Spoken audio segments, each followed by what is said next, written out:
Hi guys, I'm back again today with another video, and today we're checking out 10 things Americans should never take to Europe. So let's see what those are. Can I guess? Cheese, maybe? I don't even know if you can. So I don't know. But anyways, yeah, let's check it out.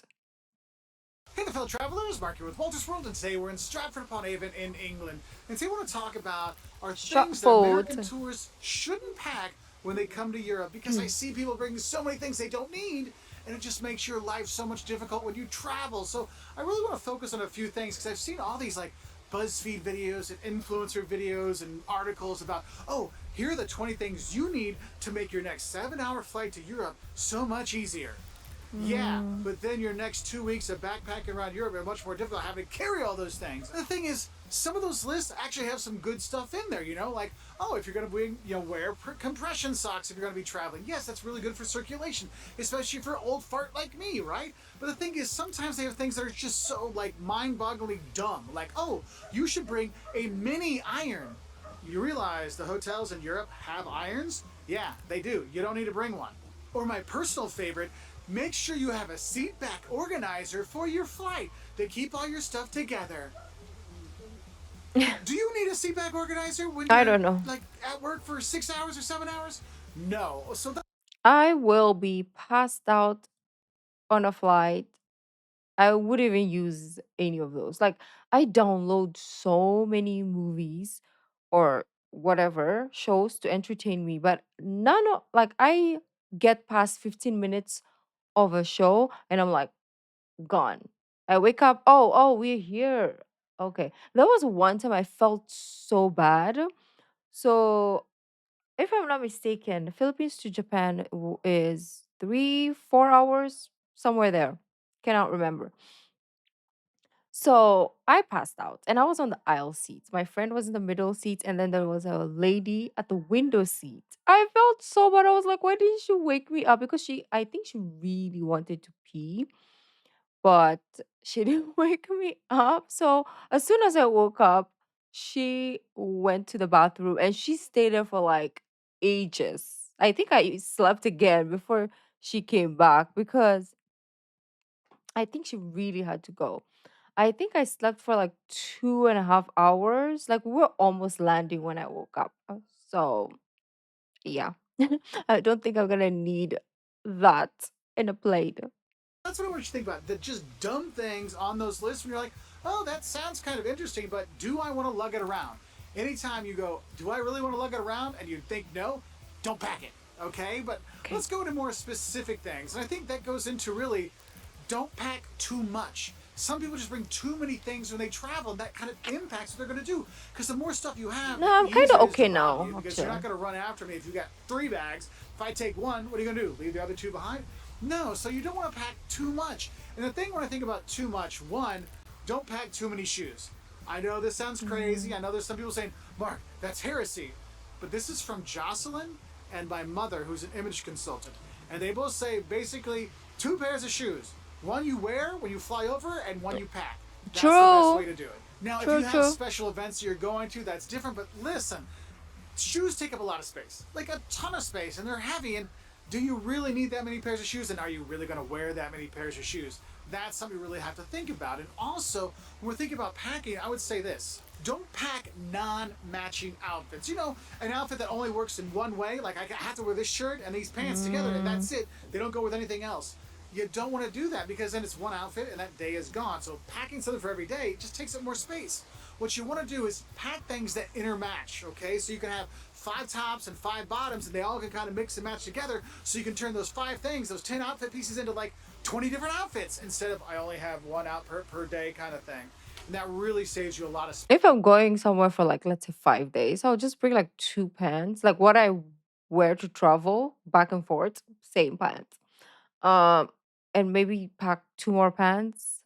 So this one doesn't even count. Two pants, maybe dress so that it's easier, it's just like a slip on and slip out, and you're good to go. And like maybe four tops, just because, right? So that's it. Maybe for you guys it's like a lot, but this is nothing to me. Space in your packing. And 5 days and also, I have don't seven pack too outfits. much of Yeah. your bling. Yes, I have my wedding ring on, and yes, my mom has a couple necklaces she wears and her ring, but she doesn't have 19 other things to do because here's the thing: the more bling you bring, it makes you more of a target in certain parts of Europe, okay? So you want to be careful with that. Mm, Also, the more bling you bring, it's more stuff that you have to not lose at the hotel, right? And things you don't have to pack. So what you might want to do, if it's really important to you, go put it in the safety deposit box at home before you travel. Now, the next thing you don't need to bring are all of the gadgets. You know, this kind of goes back to that BuzzFeed thing like, oh, this scale to weigh your luggage. Look, if you've packed enough that you're not sure if it's under the 40-pound limit, you probably packed too much, okay? And now you have another thing that's going to weigh even more to put on there. You don't need it. Also, other kind of specific gadgets when it comes to hairstyling. Obviously, I don't have that problem. One, don't pack your hair dryer, and two, don't pack your hair straightener. This is something I tell my students every single time I take a group of students to Europe, and every time somebody doesn't listen, I and bring every my hair time straightener somebody's hair everywhere. catches on fire. No joke. Every time it Oh, has. because that Because you have this different voltage. voltage going through, and therefore your hair dryer, your hair straightener, they can't handle it. And literally, you might get lucky and it only pops the fuse. Other Okay, that's a good advice because I wasn't thinking about it because obviously I'm not thinking about traveling to Europe anytime soon. But if I did, the one thing that I think I would have brought would have been my hair straightener, and that would have been a disaster. So it's good to know beforehand, actually. In Asia, okay, works. Yeah, I've tried multiple countries and I'm fine. So, okay, get it. dryer, your hair straightener, they can't handle it. And literally, you might get lucky and it only pops the fuse. Other times, it actually bursts into flames. And I've had students that have had their hair catch on fire, okay? So don't bring it. If you really want to make sure you have your own hair dryer and your own straightener, I suggest picking one up at one of the local stores when you get here, and you'll notice Mm, you don't have to go to a big box store to get those things when you're in Europe like you do in the US. And really, those two basically fit into this idea of not bringing electrical devices that can't handle the changes in the voltage and the ampage and all those kind of things. Because okay. you may think, oh, I've got an adapter that I plug in the wall, I can plug anything into it. No, no, no, no, no. Your phone, notice your phone has that cube and your computer has that kind of big cubey chunky thing, and then you plug that into an adapter and then that goes in the wall. Yeah, that chunky thing, that helps with all that conversion kind of stuff so you don't have, things bursting into flames. So just leave the superfluous gadgets at home. And another thing you might want to leave at home, and I know this might sound silly to the Europeans listening to this, but don't bring any weapons. Now I know the Europeans are probably like, yeah, Americans, don't bring your Yeah. guns here. No, I'm not just talking about that.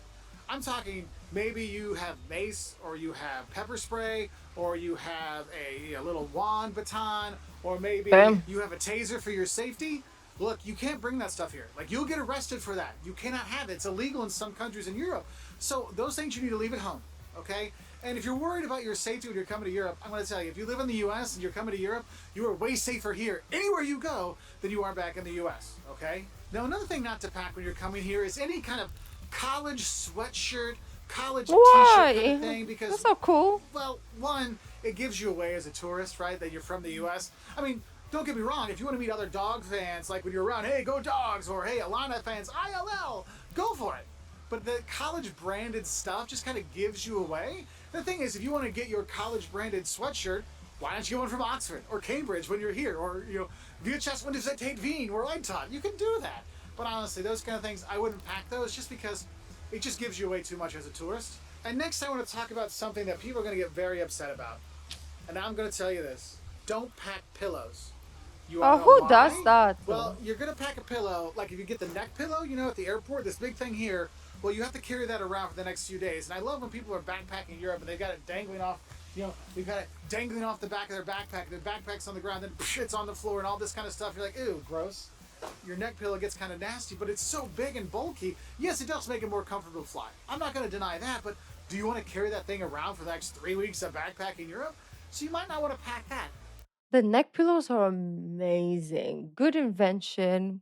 Good, great. But they piss me off so much because, yes, I can't, like, I will need it when I travel. But then when I go about my day, like when I get out of the bus or the plane. I have to carry it around. I can't put it in my luggage because then I have to open it and then I need it. Like it's too much work. And I know there's new ones now. I think that I don't know how it works. Um and also mine is pink, right? I don't know why I got pink ones, but my makeup, obviously, the shade is not white. So when I lean on it, it's more like orange brown shade. So when I lean on my pink pillow, it's all stained with my makeup, and I'm like, so disgusting to see. So I never use it anymore because then I have to like remove it and wash it like all the time. Who has time? So I'm like, I'm just not gonna use it. Or I'll just use it when I travel with no makeup and maybe in a car journey. And I don't have to transfer every 2 seconds, right?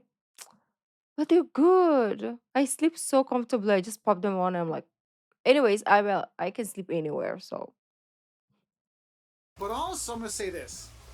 Maybe don't pack your pillow from home either. Hear me out. Did you know in some Europe people do though, they like, have but I pillows? don't They have understand it. multiple pillows. They have lots of pillows, lots of different sizes pillows.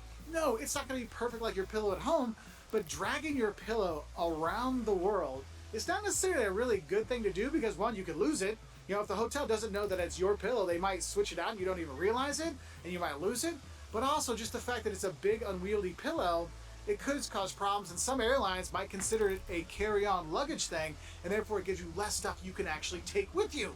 And please don't try to do the hack where you use your pillow as an extra hidden like suitcase kind of thing. That's not cool. The thing is, if you're gonna be coming to Europe, you can pretty much get anything you want here in Europe. So you don't have to think, well, do they have diapers?